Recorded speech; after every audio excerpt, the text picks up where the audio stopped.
my topic is generation of computers. First generation 1940 से शुरू हुई थी और 1950 तक खत्म हुई थी. Vacuum tubes used for processing and memory. Vacuum tubes use करे गए थे मेमोरी एंड प्रोसेसिंग के लिए. वर लार्जर एंड एक्सपेंसिव. जो हमारे वैक्यूम ट्यूब्स थे कमरे इतने बड़े होते थे और बहुत महंगे भी. Examples ENIAC and UNIVAC. Second generation 1950 से शुरू हुई थी, 1960 तक खत्म हुई थी. Transistors were used instead of vacuum tubes, smaller, faster and more reliable. हमारे जो ट्रांजिस्टर थे वो वैक्यूम ट्यूब से थोड़े छोटे थे पर वो बहुत फास्टर थे. कुछ IBM 1401 and UNIVAC 1108. Third generation 1960 से शुरू हुई थी और 1970 तक चली थी.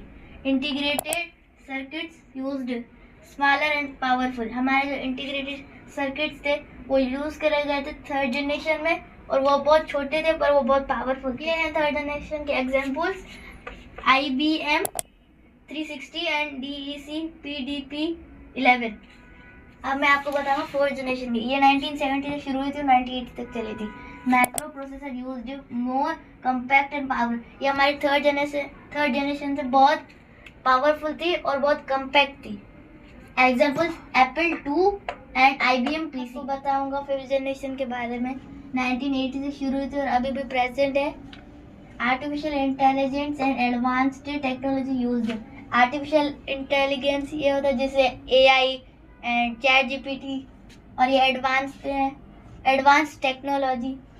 Portable and internet. ये पोर्टेबल भी है. Examples laptop, smartphones and tablets. Thank you.